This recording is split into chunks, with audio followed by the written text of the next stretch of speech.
Bienvenidos nuevamente a la lectura del libro Deja de ser tú, autor Joe Dispenza, leído por L.A. Coach Lucía Araujo. Capítulo 3. Ve más allá del cuerpo. Cuando piensas, tus pensamientos no caen en el vacío. Cada vez que tienes un pensamiento, se da una reacción bioquímica en el cerebro, genera sustancias químicas y como verás más adelante, el cerebro le envía al cuerpo unas señales químicas que actúan a modo de mensajeras de los pensamientos. Cuando el cuerpo recibe estos mensajes químicos del cerebro, responde al instante activando una serie de reacciones que coinciden con lo que el cerebro está pensando. Acto seguido, el cuerpo le envía al cerebro un mensaje confirmándole que ahora se siente exactamente como el cerebro está pensando. Para entender este proceso, cómo piensas de acuerdo con tu cuerpo y cómo puedes cambiar tu mente, debes ver en primer lugar el papel que el cerebro y la química del mismo tienen en tu vida.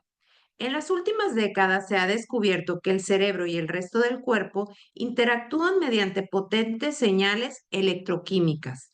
Entre nuestros oídos existe una gran fábrica química que se ocupa de una infinidad de funciones fisiológicas. Pero no te preocupes, solamente hablaré de las bases de la química cerebral y de unos pocos términos, que es todo cuanto necesitas saber. Todas las células tienen en su superficie receptores que captan la información procedente del exterior de sus límites. Cuando las sustancias químicas, la frecuencia y la carga eléctrica entre un punto receptor y una señal recibida del exterior concuerdan, la célula se activa para realizar determinadas tareas. Los neurotransmisores, los neuropéptidos y las hormonas son sustancias químicas de la causa y efecto para la actividad cerebral y el funcionamiento del cuerpo.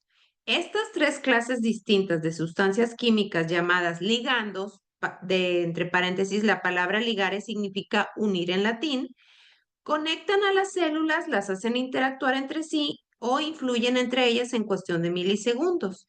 Y vamos a desglosar. Los neurotransmisores son mensajeros químicos que envían señales entre las células nerviosas para que el cerebro y el sistema nervioso se puedan comunicar. Existen distintas clases de neurotransmisores y cada uno se ocupa de una actividad en particular. Algunos estimulan el cerebro, otros lo calman y otros nos hacen dormir o despertar. Le pueden pedir a una neurona que se desligue de su conexión o que la fortalezca. Incluso pueden cambiar el mensaje enviado a una neurona, reescribiéndolo para transmitir otro distinto a todas las células nerviosas conectadas. Repito el nombre, son los neurotransmisores. Ahora continuamos con los neuropéptidos. La segunda clase de ligandos son los componentes de la mayoría de estos mensajeros. La mayor parte se produce de una estructura del cerebro llamada hipotálamo. Entre paréntesis, los últimos estudios revelan que el sistema inmunitario también los crea.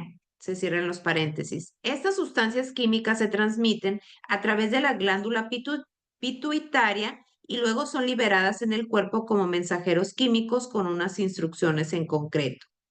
Repito el nombre, neuropéptidos.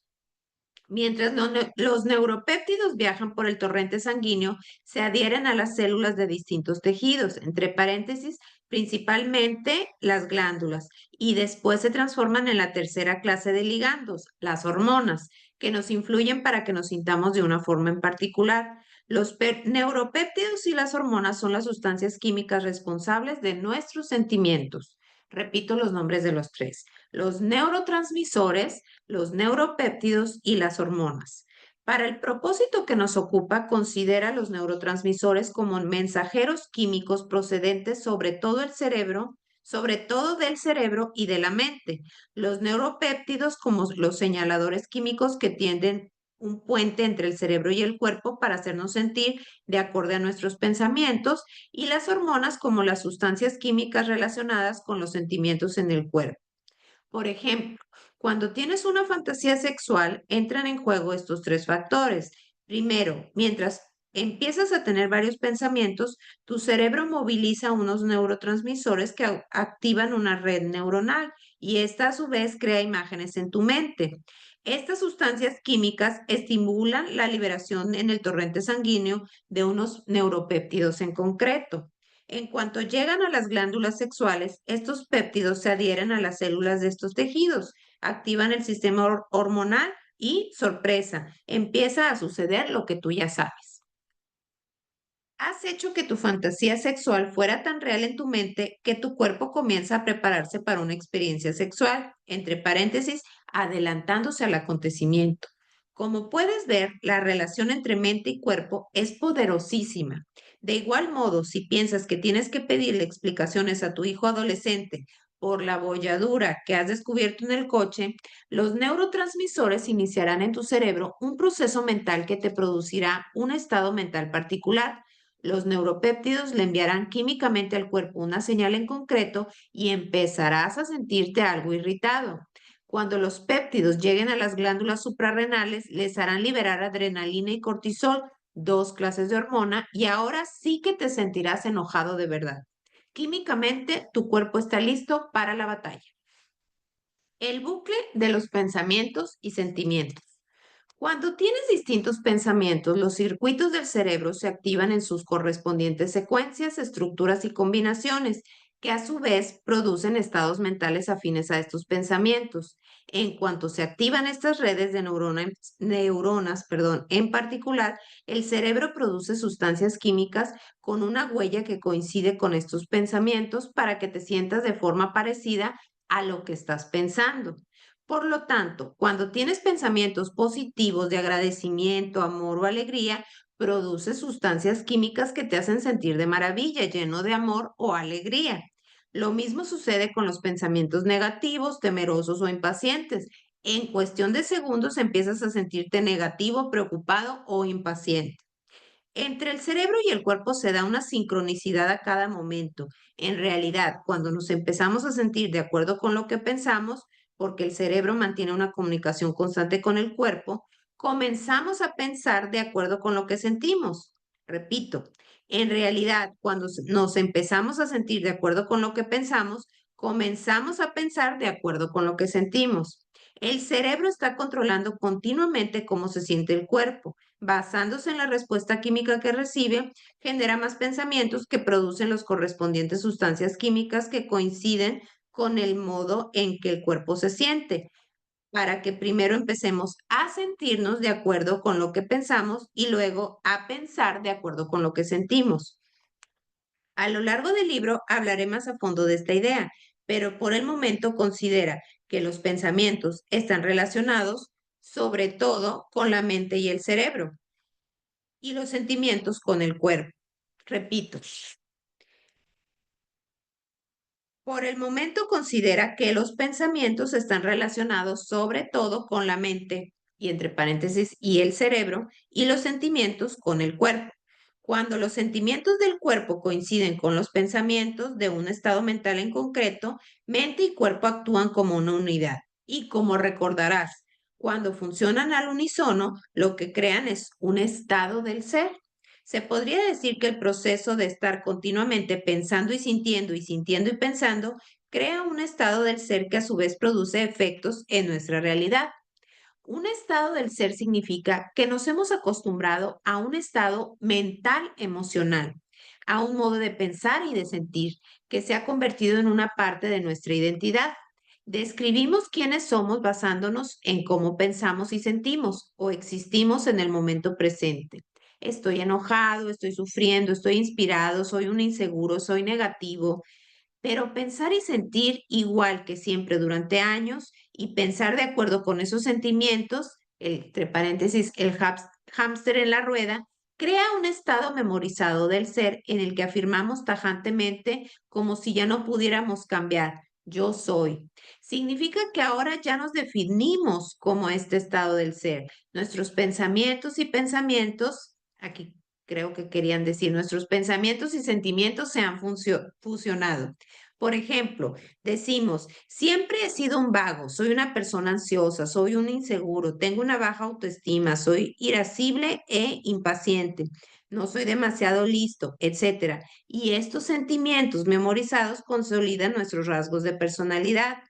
Advertencia. Cuando los sentimientos se convierten en nuestra forma de pensar o si no podemos superar el modo en que nos sentimos, nunca cambiamos. Cambiar es pensar más allá de cómo nos sentimos. Repito, cambiar es pensar más allá de cómo nos sentimos. Cambiar es actuar trascendiendo los sentimientos usuales que hemos memorizado. Como ejemplo práctico, pongamos que mientras vas en coche por la mañana al trabajo, te pones a pensar en el encontronazo que tuviste hace unos días con un compañero de trabajo. Mientras piensas en esta persona y en la desagradable experiencia, tu cerebro libera unas sustancias químicas que se ponen a circular por el cuerpo. Enseguida empiezas a sentirte de acuerdo con lo que estás pensando. Seguramente te enojarás. El cuerpo le envía entonces un mensaje al cerebro diciéndole: ajá, me estoy mosqueando, me estoy enojando. El cerebro, que se está comunicando continuamente con el cuerpo y controla las órdenes químicas interiores que recibe de este, es influido por este cambio emocional repentino y empiezas a pensar de otro modo. Entre paréntesis, en cuanto comienzas a sentirte de acuerdo con lo que piensas, piensas de acuerdo con lo que sientes, se cierra el paréntesis. De manera inconsciente refuerzas el mismo sentimiento de siempre al seguir teniendo pensamientos de enojo y frustración. Ahora tus sentimientos controlan tus pensamientos, tu cuerpo dirige tu mente. Mientras el ciclo continúa, tus pensamientos de enojo producen más señales químicas en el cuerpo que a su vez activan las sustancias químicas de las glándulas suprarrenales vinculadas a los sentimientos de enojo. Ahora te sientes encolerizado y agresivo. La tez se te enrojece, se te hace un nudo en el estómago, la cabeza te martillea y los músculos se te tensan. Estos fuertes sentimientos te inundan el cuerpo y cambian su fisiología. Y ese cóctel de sustancias químicas activa una serie de circuitos en el cerebro, haciéndote pensar de acuerdo con estas emociones. Ahora, en tu fuero interno le cantas a la 40, perdón, les cantas la 40 a tu compañero de trabajo. Indignado le sueltas una letanía de situaciones anteriores que son la razón de tu enojo y estrujándote los sesos redactas mentalmente un correo electrónico a tu jefe con todas las quejas que siempre le quisiste soltar. En tu mente ya se lo has enviado incluso antes de llegar al trabajo. Bajas del coche aturdido y furioso, casi con ganas de matar a alguien. Saludas a los demás caminando y hablando como una persona enfurecida. Y todo por un simple pensamiento que has tenido.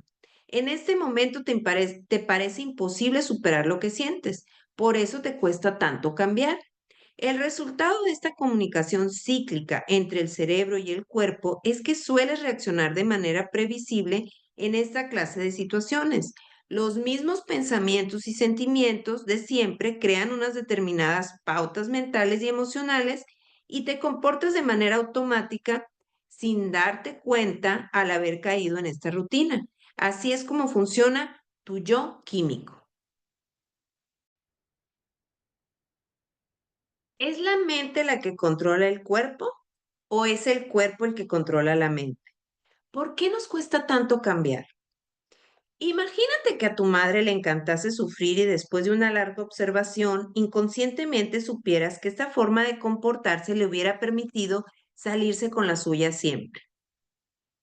Pongamos también que en la vida hayas tenido algunas experiencias muy duras que te han hecho sufrir.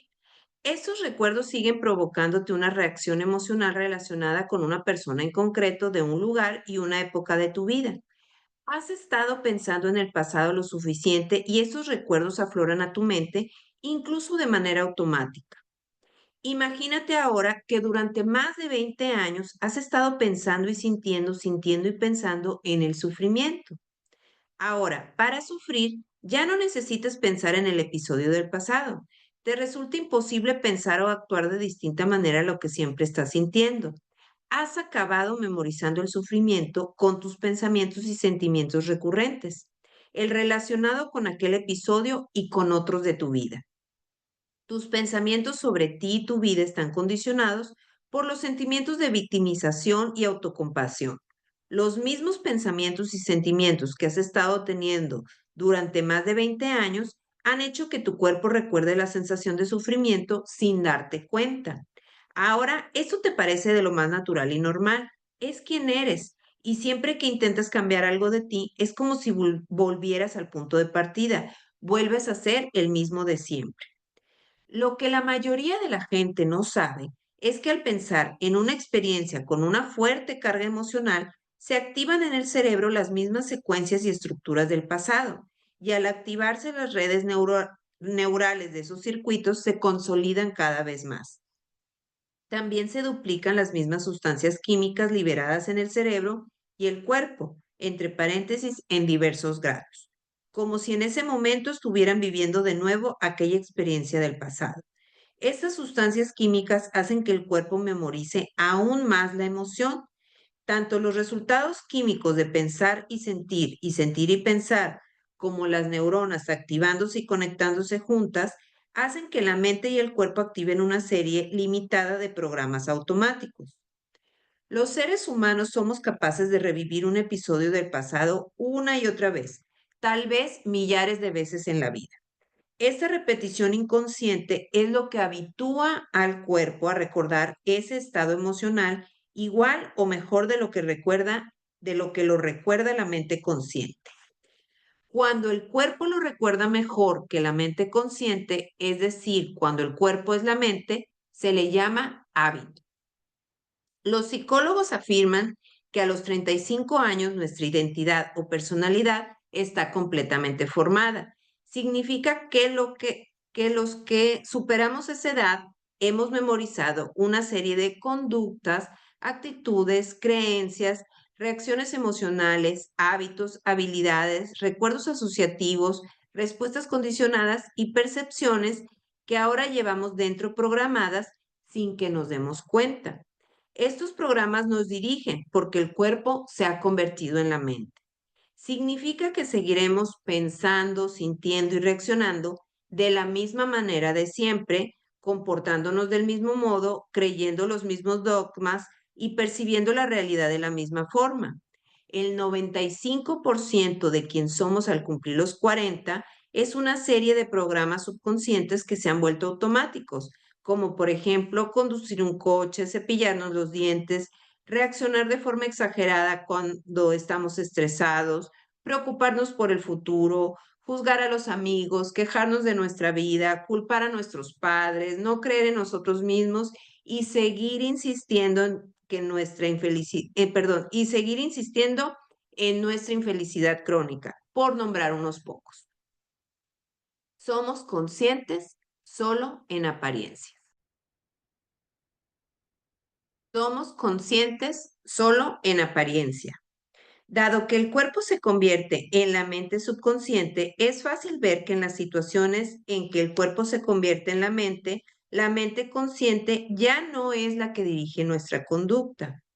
En cuanto tenemos un pensamiento, un sentimiento o una reacción, el cuerpo funciona con el piloto automático. Obramos de manera inconsciente. Pongamos, por ejemplo, que una madre lleva en coche a sus hijos a la escuela. ¿Cómo es posible que pueda conducir sorteando el tráfico, discutir con sus hijos, tomar café, cambiar de marchas y ayudar a su hijo pequeño a sonarse al mismo tiempo? Estas acciones son como un programa informático. Se han vuelto unas funciones tan automáticas que las realiza con desenvoltura y facilidad. Su cuerpo es un experto en llevarlas a cabo porque las ha memorizado a través de la repetición. Ya no necesita pensar en cómo las hará. Se ha habituado a ellas. Ten en cuenta que solo el 5% de la mente es consciente. El 95% restante está dirigido por programas automáticos subconscientes. Hemos memorizado una serie de conductas tan a la perfección que se han convertido en automáticas en nuestro cuerpo-mente habitual. Y cuando el cuerpo ha memorizado un pensamiento, una acción o un sentimiento hasta el punto de que el cuerpo es la mente, cuando mente y cuerpo son uno, estamos siendo un estado del ser, lo que recordamos de nosotros mismos. Y si el 95% de quien somos a los 35 años depende de programas involuntarios, conductas memorizadas y reacciones emocionales habituales, es lógico que durante el 95% del día vivamos de manera inconsciente. Somos conscientes solo en apariencia. Caramba. Aunque una persona desee ser feliz, estar sana o ser libre, La experiencia de haber almacenado 20 años de sufrimiento y de haber estado produciendo las sustancias químicas del sufrimiento y de la autocompasión de manera repetida han condicionado subconscientemente al cuerpo a vivir en un estado al que se ha acostumbrado. Cuando ya no somos conscientes de lo que pensamos, hacemos o sentimos, vivimos en la inconsciencia. Nos dejamos llevar por los hábitos. El mayor hábito que debemos dejar es el de ser el mismo de siempre. Cuando el cuerpo es el que dirige el cotarro. Los siguientes ejemplos prácticos muestran el cuerpo funcionando en el mismo estado de siempre. ¿Te has olvidado alguna vez de un número de teléfono? Por más que lo intentas, no puedes recordar 3 cifras del número, pero al descolgar el auricular lo marcas con los dedos sin ningún problema. Aunque el cerebro no se acuerde de él, lo has marcado tantas veces con los dedos que tu cuerpo lo recuerda mejor que tu cerebro.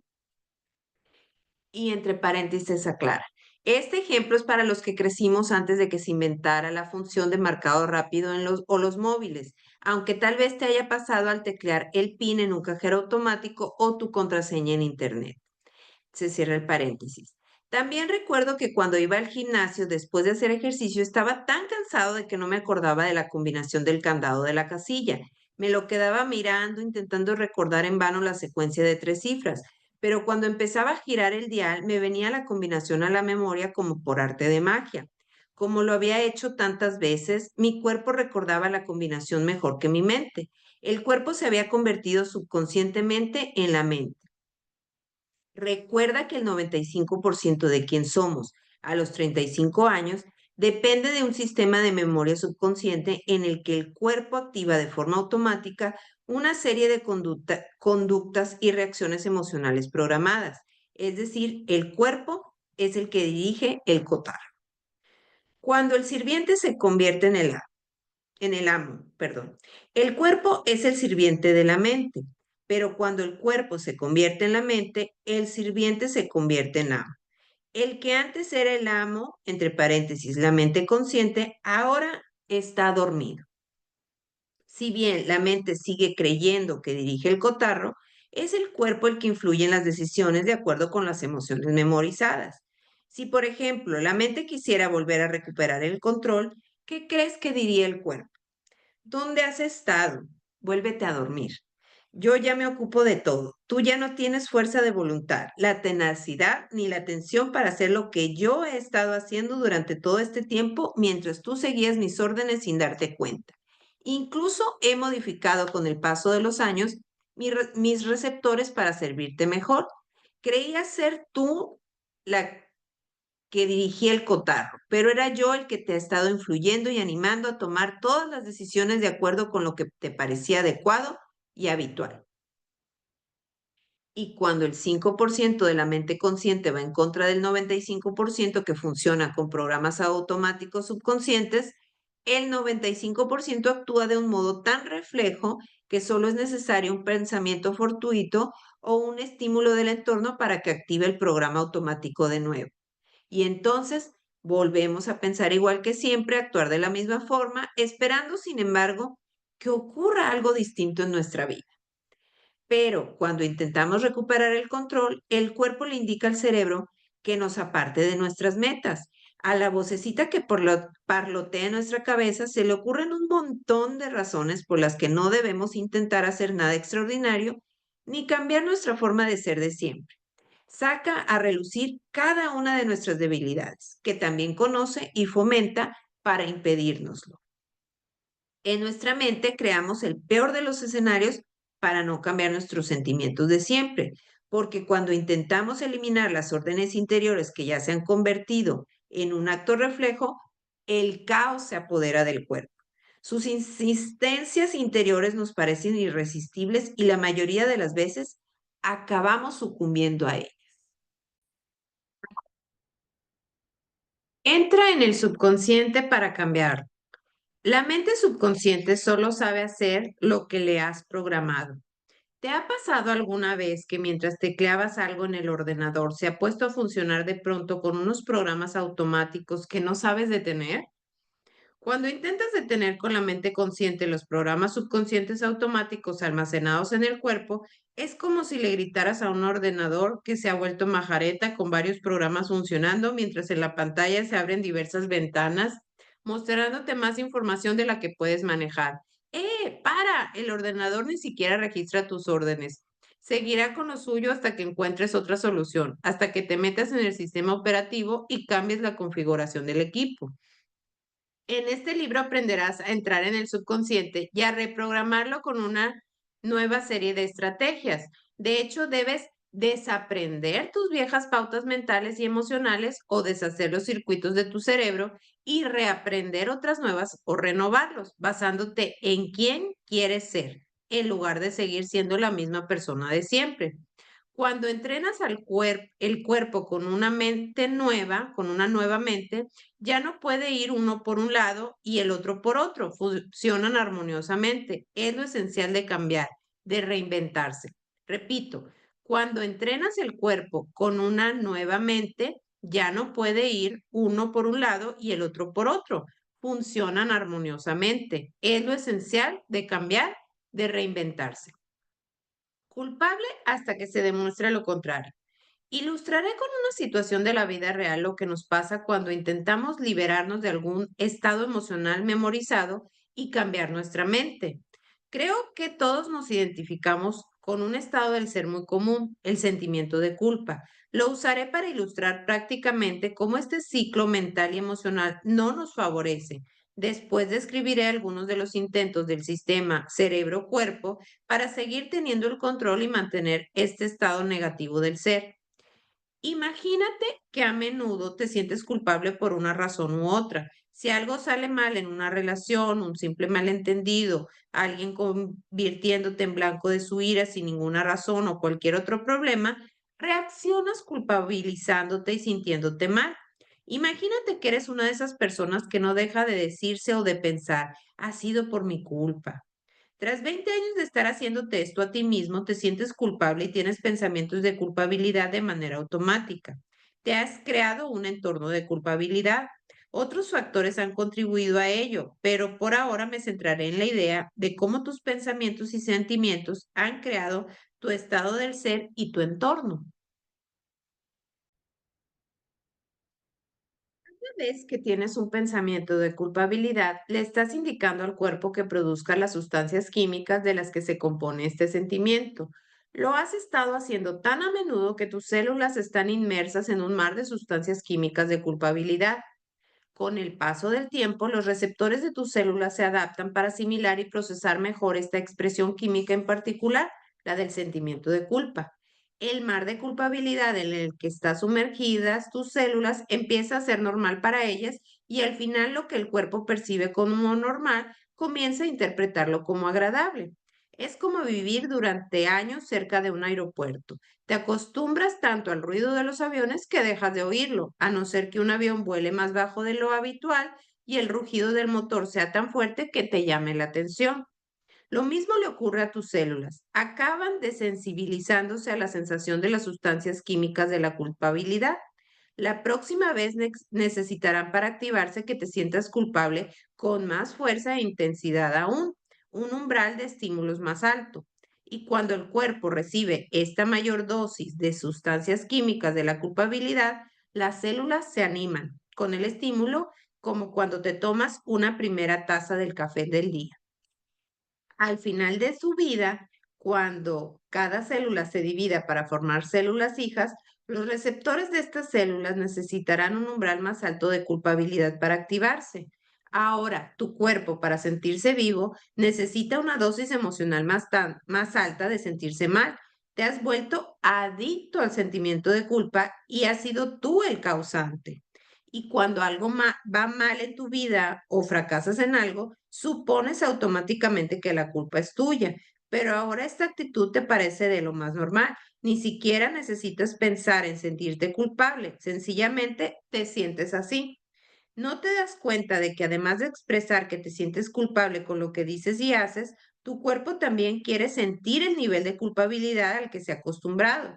Porque es lo que has aprendido a hacer. Te has estado sintiendo culpable sin darte cuenta durante tantos años que tu cuerpo se ha convertido en la mente de la culpabilidad y solo te percatas de este aspecto de tu personalidad cuando una amiga te señala, por ejemplo, que no necesitas disculparte con la dependiente de una tienda por haberte dado mal el cambio. Pongamos que este incidente te lleva a uno de esos momentos de claridad, una epifanía en el que piensas, mi amiga tiene toda la razón, ¿por qué siempre me estoy culpando? ¿Por qué me responsabilizo de los errores de los demás? Después de reflexionar en que siempre te has estado culpabilizando, te dices, hoy dejaré de hacerlo y no intentaré justificar el mal comportamiento, perdón, y no intentaré justificar el mal comportamiento ajeno. Voy a cambiar. Como has tomado esta decisión, ya no tienes los mismos pensamientos que producen los mismos sentimientos de siempre y viceversa. Y de nuevo te sientes culpable sin darte cuenta. Intentas dejar de sentirte así al recordar tu intención. A las 2 horas te sientes de maravilla. Piensas, caramba, me está funcionando. Pero por desgracia, las células de tu cuerpo no se sienten tan bien como tú. A lo largo de los años les has estado enseñando a pedir más moléculas emocionales, en este caso de culpabilidad, para satisfacer su necesidad de sustancias químicas. Tu cuerpo se ha acostumbrado a vivir como una continuidad química memorizada, pero ahora no se lo estás dando, le estás privando de sus necesidades químicas, contraviniendo sus programas subconscientes. El cuerpo se vuelve adicto a la culpabilidad o a cualquier otra emoción como si fuera una droga. Al principio solo necesitas un poco de la emoción droga para sentirla, pero con el tiempo acaba desensibilizándose y las células precisan una dosis cada vez mayor para sentirse bien. Por esta razón, al intentar cambiar tu pauta emocional, sientes una especie de mono como el de las drogas. En cuanto las células dejan de recibir las señales habituales del cerebro creadas por el sentimiento de culpa, empiezan a inquietarse. En el pasado, el cuerpo y la mente trabajaban juntos para provocar este estado del ser llamado culpabilidad, pero ahora ya no piensas y sientes, ni sientes y piensas como antes. Has decidido tener pensamientos más positivos, pero el cuerpo sigue acostumbrado a generar sentimientos de culpa basándose en los pensamientos de culpabilidad. Considéralo una especie de producción en cadena muy especializada. Tu cerebro ha programado al cuerpo para que espere una de las partes de esta mayor cadena que ya no se da más. En el espacio que ocupaba el antiguo sentimiento de culpa, incluyes de pronto otra parte a la que tu cuerpo no está acostumbrado. Suena la alarma y la operación se paraliza. Las células siempre están espiando lo que ocurre en el cerebro y la mente. Tu cuerpo es el mejor lector de mentes que existe. Todas las células dejan de pronto lo que están haciendo y mirando hacia el cerebro piensan, ¿qué estás haciendo ahí arriba? Insistías en sentirte culpable y nosotros hemos estado siguiendo fielmente tus órdenes durante años. Subconscientemente hemos memorizado un programa de culpabilidad debido a tus pensamientos y sentimientos repetitivos. Hemos cambiado los receptores para reflejar tu mente, modificando nuestras sustancias químicas para que te sintieras culpable de manera automática. Hemos estado manteniendo tu orden químico interno al margen de cualquier circunstancia externa de tu vida. Estamos tan acostumbradas a ese mismo orden químico que este nuevo estado del ser nos resulta incómodo y desconocido. Queremos volver a sentir la sensación conocida y previsible de siempre. ¿Y de pronto has decidido cambiar? Pues no nos gusta. Las células apiñándose exclaman entonces, enviaremos un mensaje de protesta al cerebro, pero tenemos que jugar sucio, porque queremos que piense que es él el que crea esos pensamientos. No queremos que sepa que viene de nosotras. Las células envían entonces por la médula espinal un mensaje catalogado de urgente a la superficie del cerebro pensante. Yo lo llamo la vía rápida, porque el mensaje va directo al sistema nervioso central en cuestión de segundos. Mientras tanto, la química del cuerpo, la química de la culpabilidad, está en su nivel más bajo porque ya no piensas ni sientes como antes, pero tu cuerpo nota ese bajón. Un termostato en el cerebro llamado hipotálamo envía también una alarma diciendo, los valores químicos están bajando, tenéis que producir más. El hipotálamo le indica entonces al cerebro que vuelva a pensar como siempre, lo cual es la vía lenta, porque las sustancias químicas tardan más tiempo en circular por el torrente sanguíneo. El cuerpo, al recibir este mensaje, quiere que vuelvas a tu estado químico memorizado e influye sobre ti para que te sientas de la forma habitual. Estas respuestas celulares que emplean una vía rápida y una vía lenta suceden simultáneamente. Y lo siguiente que descubres es una vocecita interior diciéndote en tu cabeza, hoy estás demasiado cansado, es mejor empezar a cambiar mañana. Mañana será otro día, déjalo para más tarde. Pero mi vocecita preferida es, no me parece bien. Si esta táctica no les funciona, las células prueban otras de las más retorcidas. Como el cuerpo-mente quiere volver a tener el control, empieza a meterse contigo. Es normal que te sientas un poco mal, es por culpa de tu padre, no te sientas mal por lo que hiciste en el pasado. Es que no te acuerdas de él, pero eso eres así, por eso eres así, mírate, si eres un desastre, un perdedor, me das pena, eres un calzonazos, tu vida es un fracaso, nunca lograrás cambiar, te pareces demasiado a tu madre, olvídate de ello. Mientras sigues diciéndote esas cosas tan horribles, el cuerpo está intentando que la mente vuelva al estado que has memorizado de manera inconsciente. Racionalmente es de lo más absurdo, pero a algún nivel te gusta sentirte mal. En cuanto le haces caso a la vocecita interior, te crees esos pensamientos y respondes con los mismos sentimientos de siempre. Caes en una amnesia mental y te olvidas de tus intenciones. Lo más curioso es que crees lo que tu cuerpo te dice haciéndose pasar por tu cerebro. Reanudas aquel programa automático y vuelves a ser el mismo de siempre. La mayoría de las personas nos identificamos con este pequeño escenario. Se parece a cualquier hábito que hayamos intentado abandonar. Cuando nos hemos vuelto adictos al tabaco, al alcohol, al chocolate, a las compras, al juego, a mordernos las uñas, en cuanto intentamos cambiar, surge el caos entre el cuerpo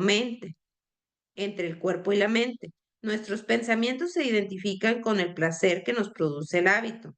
Cuando sucumbimos a él, seguimos creando los mismos resultados en la vida porque la mente va en contra del cuerpo. Nuestros pensamientos van en contra de nuestros sentimientos y si el cuerpo se ha convertido en la mente, siempre acabaremos cediendo a lo que sentimos.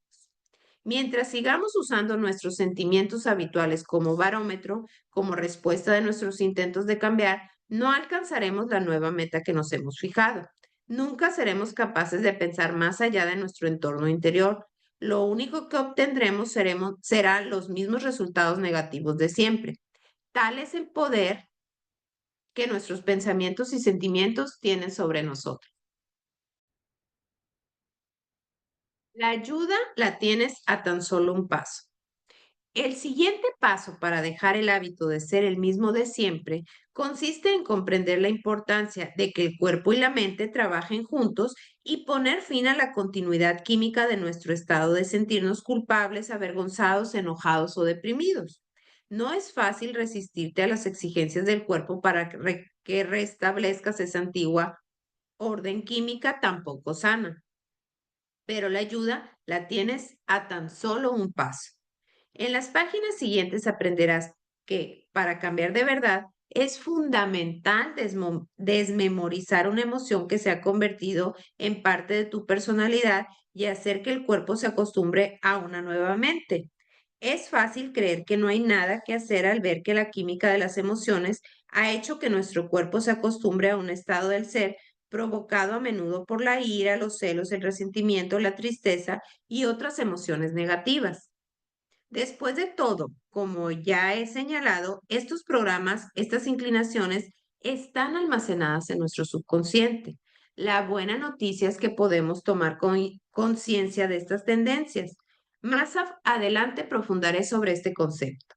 Pero por ahora, espero que aceptes que para cambiar de personalidad necesitas cambiar tu estado del ser, el cual está íntimamente conectado con los sentimientos que has estado memorizando. Aunque el sistema operativo de tu subconsciente esté impregnado de emociones negativas, también lo puede estar de emociones positivas. Pensar de modo positivo no basta por sí solo para superar los sentimientos negativos subconscientes. En un momento u otro de nuestra vida, todos hemos afirmado, quiero ser feliz, pero si no le enseñamos al cuerpo a hacerlo, seguirá expresando los mismos programas de culpabilidad, tristeza o ansiedad de siempre. La mente consciente e intelectual tal vez razone que desea ser feliz, pero el cuerpo ha sido programado durante años para sentir lo contrario. Encaramados a una tarima, proclamamos a los cuatro vientos haber cambiado para nuestro bien, pero en el fondo no nos sentimos felices, porque la mente y el cuerpo no están trabajando juntos. La mente quiere una cosa y el cuerpo otra. Si has estado teniendo emociones negativas durante años, estos sentimientos han creado un estado del ser automático. Se podría decir que a nivel subconsciente eres infeliz, ¿verdad? Has entrenado a tu cuerpo para ser negativo. Saber cómo ser infeliz mejor que tu mente consciente. Para ser negativo ya no tienes ni siquiera que pensar en ello. Sabes que eres así. ¿Cómo puede tu mente subconsciente controlar esta actitud del cuerpo-mente subconsciente? Hay quien mantiene que la respuesta está en los pensamientos positivos. Me gustaría aclarar que los pensamientos positivos no bastan por sí solos. Muchos de los llamados pensadores positivos han estado sintiendo emociones negativas la mayor parte de su vida y ahora intentan tener pensamientos positivos. Se encuentran en un estado polarizado en el que intentan superar con sus pensamientos lo que sienten en su interior. Conscientemente piensan una cosa, pero están siendo lo contrario. Cuando la mente va en contra del cuerpo, es imposible cambiar. Los sentimientos memorizados nos obligan a recrear el pasado. Por definición, las emociones son producto de nuestras experiencias del pasado en la vida. Cuando estás experimentando algo, el cerebro recibe una información vital del mundo exterior a través de 5 vías sensoriales: vista, olfato, oído, sabor y tacto. Cuando esta información sensorial acumulada llega al cerebro y es procesada, se crean redes neurales con una estructura en particular que reflejan el evento del exterior. En cuanto estas células nerviosas se conectan, el cerebro libera unas sustancias químicas. Estas sustancias químicas les denominamos una emoción o un sentimiento. En este libro utilizo las palabras sentimientos y emociones indistintamente porque significan lo mismo. Cuando estas emociones te inundan el cuerpo de sustancias químicas, detectas un cambio en tu estado interior. Estás pensando y sintiendo de distinta manera que momentos antes. Cuando adviertes este cambio en tu estado interior, te fijas en quién o qué lo ha causado del mundo exterior. Cuando te identificas con aquello del mundo exterior que ha causado el cambio interior, esto se denomina recuerdo. Neurológicamente y químicamente registras esta información del exterior en el cerebro y en el cuerpo. De este modo te acuerdas de la experiencia mejor porque recuerdas cómo te sentiste cuando sucedió. Los sentimientos y las emociones son un registro químico de las experiencias pasadas. Por ejemplo, estás esperando a tu jefe para presentarle un informe de rendimiento de tu empresa. Cuando llega, ves que tiene la cara colorada y que está incluso irritado. Mientras te está gritando, adviertes que el aliento le huele a ajo. Te acusa de haber cuestionado su autoridad delante de otros empleados y te espeta que no te ascenderá. En este momento te pones nervioso, te tiemblan las rodillas y te sientes mareado. El corazón te martillea en el pecho. Te sientes asustado, traicionado y furioso. Todo este cúmulo de información sensorial, todo cuando estás oliendo, viendo, sintiendo y oyendo, cambia tu estado interior. Asocias esta experiencia exterior con el cambio de cómo te sentía, de cómo te estás sintiendo en tu interior y eso te marca emocionalmente. Al regresar a casa, vuelves a recordar la experiencia. Cada vez que lo haces, te acuerdas de la mirada acusadora e intimidante de tu jefe, de sus gritos, de lo que te dijo e incluso del olor que despedía. Vuelves a sentirte asustado y enojado, produces la misma química en el cerebro y el cuerpo como si estuvieras aún presentándole el informe. Como tu cuerpo cree estar viviendo la misma experiencia una y otra vez, lo condicionas a vivir en el pasado.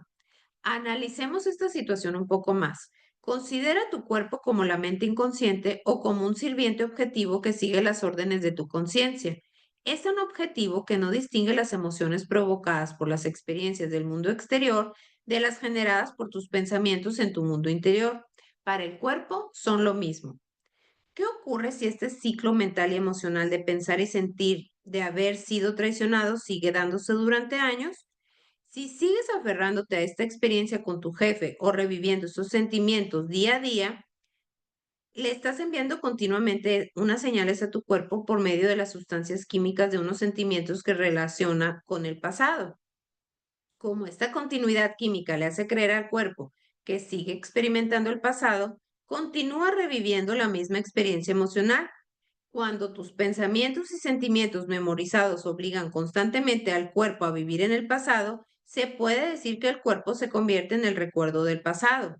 Si esos sentimientos memorizados de traición han estado dirigiendo tus pensamientos durante años, tu cuerpo ha estado viviendo en el pasado las 24 horas del día, los 7 días de la semana, 52 semanas al año, hasta que con el paso del tiempo tu cuerpo se queda anclado en el pasado. Cuando recreas repetidamente las mismas emociones de siempre hasta no poder pensar más allá de lo que sientes, tus sentimientos se convierten en los medios de tus pensamientos. Y como tus sentimientos son un registro de experiencias vividas, estás pensando en el pasado. Y según la ley cuántica, sigues creando más pasado. En pocas palabras, la mayoría de las personas vivimos en el pasado y nos resistimos a vivir en un nuevo futuro. ¿Por qué? Porque el cuerpo está tan acostumbrado a memorizar los registros químicos de las experiencias pasadas que se acaba apegando a esas emociones. En un sentido muy real, nos volvemos adictos a los sentimientos de siempre. Y cuando queremos mirar hacia el futuro y soñar con nuevas vistas y con bravos paisajes en una realidad no demasiado lejana, el cuerpo, cuya moneda de cambio son los sentimientos, se resiste a cambiar de pronto de dirección. Dar esta media vuelta es la gran hazaña del cambio personal. Muchas personas, pese a intentar crear su nuevo destino, son incapaces de superar el recuerdo de quién creen ser. Aunque ansíen vivir nuevas aventuras y sueñen con nuevas posibilidades futuras, no pueden dejar de visitar de nuevo el pasado. Los sentimientos y las emociones no son en sí malos, son producto de las experiencias. Pero si estamos siempre reviviendo los mismos de siempre, no viviremos ninguna experiencia nueva. ¿Has conocido a alguien que siempre esté hablando de los buenos tiempos del pasado? Lo que en realidad está diciendo es, como en mi vida no está ocurriendo nada nuevo que me estimule emocionalmente, tengo que reafirmarme con los momentos maravillosos del pasado. Si creemos que nuestros pensamientos tienen algo que ver con nuestro destino, en este caso como creadores, estaremos caminando solamente en círculos. El mundo interior bajo control. El mito genético. Hasta el momento, al describir cómo el modelo cuántico de la realidad está relacionado con el cambio, he hablado sobre todo de las emociones, el cerebro y el cuerpo. Y hemos visto que si queremos cambiar el hábito de ser el mismo de siempre, debemos trascender los pensamientos y sentimientos recurrentes memorizados en el cuerpo. Otro aspecto importante para dejar este hábito tiene que ver con la salud física. Sin duda, en la escala de lo que más queremos cambiar en nuestra vida, la salud va a la cabeza. En cuanto deseamos que mejore, hay una serie de dogmas que debemos analizar y abandonar. El mito de que los genes crean enfermedades y la falacia del determinismo genético. También hablaré de un campo científico que tal vez desconozcas llamado epigenética, el control de los genes desde el exterior de la célula o más exactamente el estudio de los cambios de la función genética que se producen sin un cambio en la secuencia del ADN. Al igual que podemos crear experiencias nuevas, como hizo mi hija, también podemos controlar nuestro destino genético, una parte muy importante de nuestra vida. Mientras sigues leyendo o escuchando, verás que conocer algo sobre tus genes y qué es lo que les indica que se expresen o no es esencial para entender por qué debes cambiar en tu interior. La comunidad científica afirmaba que los genes eran los responsables de la mayoría de las enfermedades, pero hace un par de décadas mencionó de manera informal que estaba en un error y anunció que el entorno, al activar o desactivar unos genes en particular, es el factor que más enfermedades causa. Ahora sabemos que menos del 5% de las enfermedades actuales proceden de trastornos monogenéticos, como la enfermedad de Tay-Sachs y la Corea de Huntington, y que alrededor del 95% de las enfermedades están relacionadas con el estilo de vida, el estrés crónico y factores tóxicos ambientales. Pero los factores del entorno no son más que una parte del problema. ¿Por qué cuando dos personas están expuestas a las mismas condiciones tóxicas ambientales, a veces una enferma o contrae una dolencia y la otra no? ¿Cómo es que alguien con un trastorno de personalidad múltiple muestra una grave alergia a alguna sustancia en una de sus personalidades y en cambio en otra es inmune al mismo antígeno o estímulo? ¿Por qué los médicos y los profesionales de la salud no están constantemente enfermos, aunque la mayoría estén expuestos a diario a agentes patógenos? También existen numerosos estudios que revelan que gemelos idénticos que comparten los mismos genes han tenido experiencias muy distintas en cuanto a su salud y longevidad. Por ejemplo, si ambos compartían el historial familiar de una enfermedad en particular, la enfermedad se manifestaba en un gemelo y no en el otro. Tenían los mismos genes, pero los resultados eran distintos. En todos esos casos, ¿podría la persona que se mantiene sana tener un estado vital interior tan congruente y equilibrado que, aunque su cuerpo esté expuesto a las mismas condiciones peligrosas ambientales que los demás, el mundo exterior no altere su expresión genética y por lo tanto no indique a los genes que creen una enfermedad? ¿Es posible que el mundo exterior influye en nuestro mundo interior? Pero, ¿es posible al cambiar nuestro estado interior superar los efectos de un entorno estresante o contaminado para que determinados genes no se activen? Tal vez no podamos controlar todas las condiciones del entorno exterior, pero sin duda podemos decidir controlar nuestro entorno interior. Los genes, recuerdos del entorno del pasado. Para explicar cómo podemos controlar nuestro entorno interior, repito, para explicar cómo podemos controlar nuestro entorno interior, hablaré un poco de la naturaleza de los genes que se expresa en el cuerpo cuando las células fabrican unas proteínas en concreto, el componente básico de la vida. El cuerpo es una fábrica productora de proteínas. Las células musculares generan proteínas musculares llamadas actina y miosina. Las células de la piel crean células epidérmicas llamadas colágeno y elastina. Y las células estomacales producen proteínas estomacales llamadas enzimas. La mayoría de las células del cuerpo producen proteínas y los genes son los que las utilizan para crearlas. Expresamos unos determinados genes a través de células que producen unas proteínas en particular. La mayor parte de organismos se adaptan a las condiciones ambientales por medio de cambios genéticos graduales. Por ejemplo, cuando un organismo se enfrenta a unas condiciones ambientales muy duras, como temperaturas extremas, depredadores peligrosos, presas rápidas, vientos destructores, corrientes fuertes u otros factores, se ve obligado a superar los aspectos adversos de su mundo para sobrevivir. Como los organismos almacenan todas esas experiencias en los circuitos del cerebro y en las emociones de su cuerpo, van cambiando con el paso del tiempo. Si los leones intentan cazar presas demasiado rápidas, al tener las mismas experiencias durante generaciones, desarrollan unas patas más largas, unos dientes más afilados o un corazón más grande. Todos estos cambios son producto de los genes fabricando proteínas que modifican el cuerpo para que se adapte al entorno. Sigamos en el reino animal para ver el proceso de la adaptación o la evolución.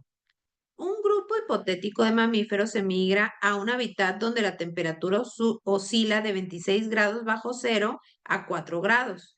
Los genes de estos mamíferos que han estado viviendo durante muchas generaciones bajo un frío extremo acabarán produciendo una nueva proteína que fabricará un pelaje más espeso y abundante. El pelo y el pelaje son proteínas.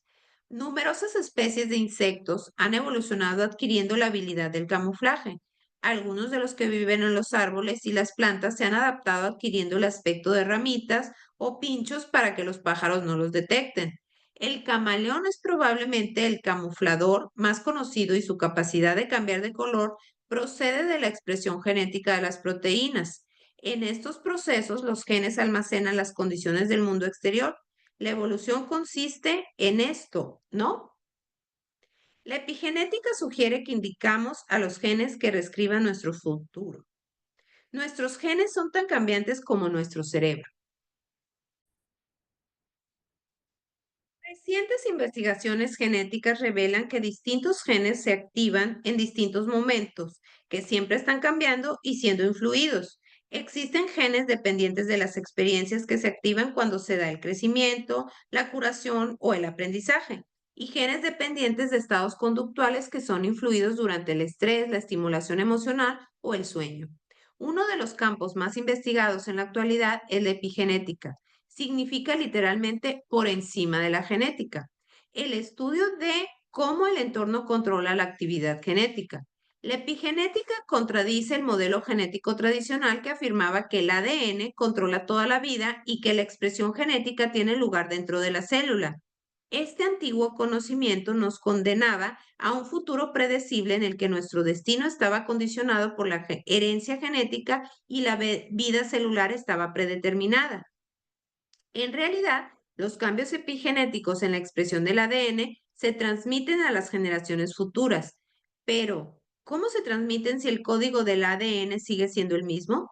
Está más allá del alcance de este libro demostrarlo con una explicación científica, pero en su lugar usaré una analogía.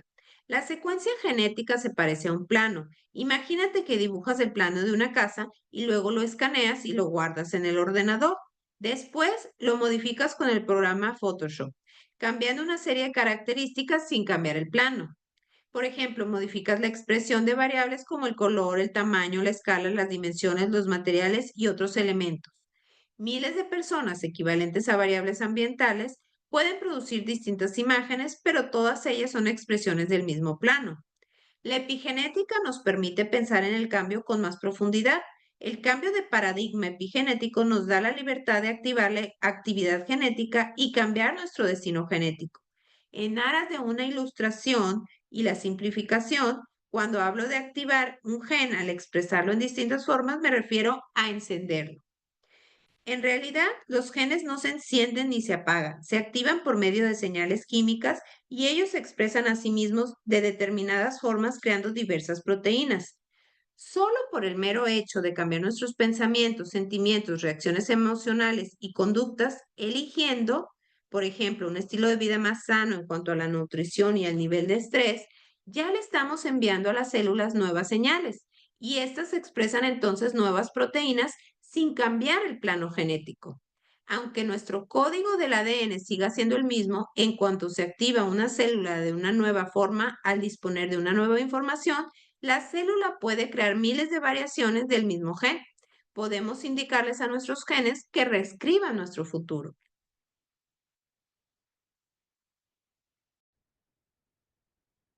Perpetuar viejos estados del ser nos aboca a un destino genético poco deseable. Al igual que algunas regiones del cerebro no cambian y otras, por el contrario, tienen mayor plasticidad, entre paréntesis, son susceptibles a los cambios por medio del aprendizaje y las experiencias, se cierra el paréntesis, a los genes les pasa lo mismo. En nuestra genética hay partes que cambian con más facilidad y otras que apenas lo hacen, lo cual significa que cuestan más de activar porque hace más tiempo que existen en nuestra historia genética. Al menos esto es lo que la ciencia afirma en la actualidad. ¿Por qué se activan unos genes en particular y otros no? Si vivimos siempre en el mismo estado tóxico de ira, en el mismo estado melancólico de depresión, en el mismo estado vigilante de ansiedad o en el mismo estado desmoralizador de baja autoestima, estas señales químicas repetitivas de las que he hablado presionan los mismos botones genéticos que acaban activando ciertas enfermedades. Las emociones estresantes, como ya sabes, activan unos genes en concreto, desregularizando las células. Desregularizar se refiere a alterar un mecanismo regulador fisiológico y creando enfermedades. Cuando pensamos y sentimos de la misma manera la mayor parte de nuestra vida y memorizamos los estados del ser de siempre, nuestro estado químico interior sigue activando los mismos genes, con lo que continuamos fabricando las mismas proteínas. Pero el cuerpo no puede adaptarse a estas repetidas demandas y empieza a fallar. Si lo hacemos durante 10 o 20 años, los genes comienzan a desgastarse y fabrican proteínas de mala calidad. ¿Qué significa esto? Piensa en lo que sucede cuando envejecemos. La piel se vuelve fofa porque el colágeno y la elastina están hechos con proteínas de mala calidad. ¿Qué les ocurre a los músculos? Se atrofian, aunque es lógico que suceda porque la actina y la miosina también son proteínas. Emplearé una analogía para que lo entiendas mejor. Las partes metálicas de tu coche se fabrican con una matriz o un molde, Cada vez que la matriz o el molde se utilizan, son sometidos a unas fuerzas como el calor y la fricción que acaban desgastándolos. Como habrás adivinado, las partes de un coche se construyen con tolerancias que dejan muy poco margen. Entre paréntesis, la variación permitida en las dimensiones de una pieza. Con el tiempo, esa matriz o ese molde se desgastan hasta el punto de producir partes que no encajan bien con otras. Al cuerpo le ocurre algo parecido. Debido al estrés o al hábito de estar siempre enojados, asustados, tristes o en otro estado emocional, el ADN y los péptidos utilizados para producir proteínas empezarán a funcionar mal. ¿Cuál es el efecto genético de vivir siempre en las mismas condiciones, creando las mismas reacciones emocionales al hacer pensar, sentir lo mismo de siempre, viendo a las mismas personas y memorizando nuestra vida en un patrón predecible? Estaremos abocados a un destino genético poco deseable. Significa que nos hemos quedado estancados en los mismos patrones de las generaciones precedentes, que afrontaremos las mismas situaciones que nosotros u otras parecidas.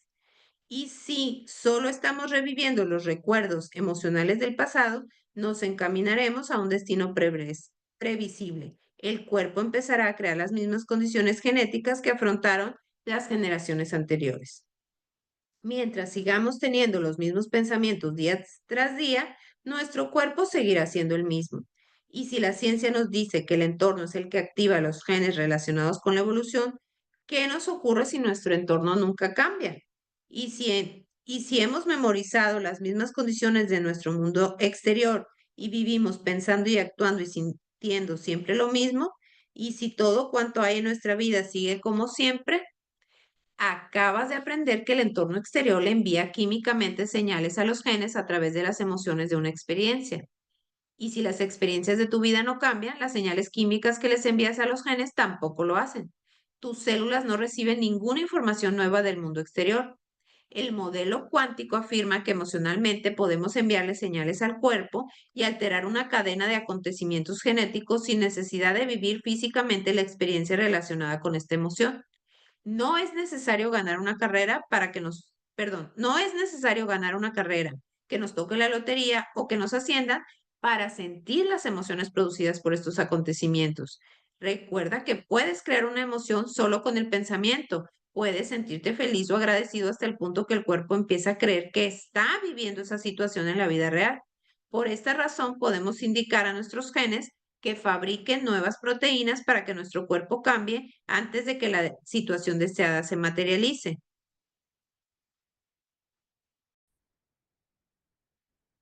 ¿Producen los estados mentales elevados una expresión genética más sana? El siguiente ejemplo ilustra cómo podemos enviar señales a nuevos genes de nuevas formas para empezar a sentir emocionalmente un acontecimiento antes de que se manifieste en el futuro. En Japón se realizó un estudio para descubrir el efecto del estado mental sobre las enfermedades. Los participantes fueron divididos en dos grupos de pacientes con diabetes tipo 2. Todos ellos dependían de la insulina. Ten en cuenta que la mayoría de diabéticos se medican con insulina para eliminar el azúcar, entre paréntesis glucosa, del torrente sanguíneo y depositarlo en las células donde se transforma en energía. Mientras se llevaba a cabo el estudio, los participantes fueron tratados con píldoras e inyecciones de insulina para controlar sus altos niveles de azúcar en la sangre. Les hicieron a todos un análisis en ayunas para establecer los niveles basales de azúcar. Después los sujetos de un grupo miraron a una comedia durante una hora, mientras el grupo de control asistió a una tediosa conferencia. Todos los participantes tomaron a continuación una deliciosa comida y luego les volvieron a medir el nivel de azúcar. Hubo una importante diferencia entre los sujetos que gozaron de la comedia televisiva y los que asistieron a la pesada conferencia. A los que asistieron a la conferencia el nivel de azúcar les subió 123 miligramos diagonal de L, lo bastante como para necesitar tomar insulina a fin de reducir este peligroso nivel. En cambio, al afortunado grupo que había estado riendo una hora con la comedia, el nivel de azúcar solo les había subido la mitad de esa cantidad. Solo lo tenían un poco más alto de lo normal después de comer. Al principio, los investigadores que realizaron el experimento creyeron que los sujetos que se habían divertido viendo la comedia Les había bajado el nivel de azúcar al contraer los músculos abdominales y diafragmáticos con sus risas. Concluyeron que cuando un músculo se contrae, usa energía y la energía que circula es glucosa.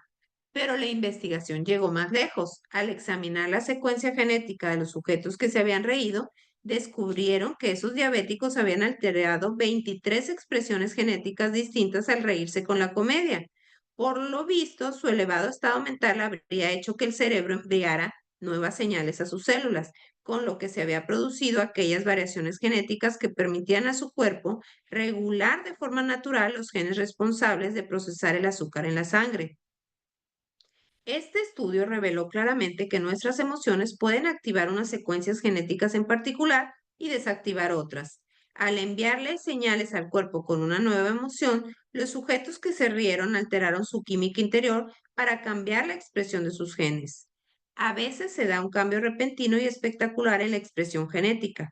¿Has oído hablar de personas a las que el cabello se les vuelve blanco de la noche a la mañana tras vivir unas condiciones de los más estresantes? Es un ejemplo de genes actuando. Tuvieron una reacción emocional tan fuerte que la química alterada de su cuerpo activó los genes encargados de la expresión del pelo blanco y desactivó los de la expresión del color normal en cuestiones de horas. Enviaron unas señales a nuevos genes de nuevas formas al alterar primero emocionalmente y luego químicamente su mundo interior. Como ya he señalado en el último capítulo, cuando has experimentado un acontecimiento numerosas veces, al revivir mentalmente cada aspecto de él, sientes la sensación que te producirá antes de que ocurra. Y a medida que cambias los circuitos de tu cerebro al pensar de una nueva forma, sientes las emociones que te produce la situación antes de que se manifieste físicamente. Y es posible que tu cuerpo cambie genéticamente. Puedes elegir una posibilidad del campo cuántico a propósito, ya existen todas las posibilidades en él. Y sentir emocionalmente una situación futura antes de que se materialice. Puedes hacerlo tantas veces que adiestres emocionalmente a tu cuerpo con una nueva mente, enviando señales a nuevos genes de una nueva forma. Si lo logras, es muy probable que empieces a conformar y a moldear tu cerebro y tu cuerpo en una nueva expresión para que cambien físicamente antes de que la posible realidad deseada se manifieste. Cambia tu cuerpo sin mover un dedo. Si podemos cambiar el cerebro con nuestros pensamientos, ¿qué efectos tendrá sobre el cuerpo si es que tiene alguno? Mediante el simple proceso de repetir mentalmente una actividad, podemos obtener grandes beneficios sin mover un dedo. El siguiente ejemplo te demuestra que sucedió literalmente. Tal como se describía en el artículo publicado en el Journal of Neurophysiology de 1992, dividieron a los participantes del estudio en tres grupos. A los sujetos del primer grupo les pidieron que ejercitaran un dedo de la mano izquierda, contrayéndolo y relajándolo 1 hora al día, 5 días a la semana durante un mes.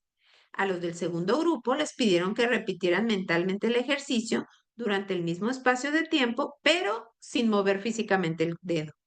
Los del grupo de control no ejercitaron ni el dedo ni la mente.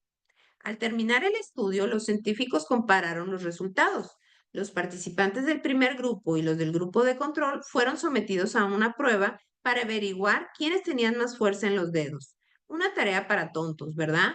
A los del grupo que realizaron el ejercicio, la musculatura del dedo les aumentó un 30% comparados con los del grupo del control. Todos sabemos que si un músculo soporta una carga de manera repetida, se fortalece.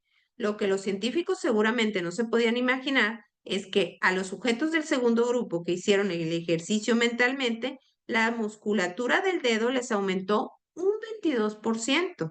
La mente les produjo un efecto físico cuantificable en el cuerpo, es decir, el cuerpo cambia sin necesidad de particular en la experiencia física. Perdón, el cuerpo cambia sin necesidad de participar en la experiencia física. Al igual que los investigadores han trabajado haciendo pruebas a sujetos ejercitando los dedos mentalmente o imaginando tocar las escalas musicales en el piano, los experimentos han comparado la experiencia práctica con la repetición mental en sujetos flexionando los bíceps con mancuernas. Los resultados fueron los mismos. Los bíceps se fortalecían tanto si los participantes los ejercitaban física como mentalmente. pero los que lo hicieron mentalmente experimentaron cambios fisiológicos sin necesidad de realizar la experiencia física. Cuando el cuerpo cambia física, biológicamente, como si la experiencia hubiera sucedido, aunque solo la hayamos realizado con el pensamiento o el esfuerzo mental, desde una perspectiva cuántica, demuestra que la situación ya ha ocurrido en nuestra realidad. Si el cerebro actualiza su configuración como si la experiencia ya hubiera sucedido físicamente y el cuerpo cambia genética o biológicamente, demuestra que ya ha ocurrido. Y ambos cambios sin hacer nosotros nada en las tres dimensiones. En este caso significa que la situación ha ocurrido tanto en el mundo cuántico de la conciencia como en el mundo de la realidad física. Cuando visualizas mentalmente una realidad futura deseada una y otra vez hasta que el cerebro cambia físicamente, como si ya la hubiera vivido, y la sientes emocionalmente tantas veces que el cuerpo cambia como si ya la hubiera experimentado, no te detengas, porque es cuando la situación te encuentra y llega del modo más inesperado, lo cual te demuestra que ha surgido de tu relación con una conciencia superior y este descubrimiento te inspira a hacerlo una y otra vez. Hasta aquí terminamos el capítulo 3. Te invito a que si te gustó, le pongas me gusta, lo compartas con alguien que creas que le puede servir y si todavía no te has suscrito o eres nuevo en el canal, te invito a que te suscribas para recibir notificaciones. Nos vemos en el siguiente video con el capítulo 4, Ve más allá del tiempo. Nos vemos en el siguiente video. Bye.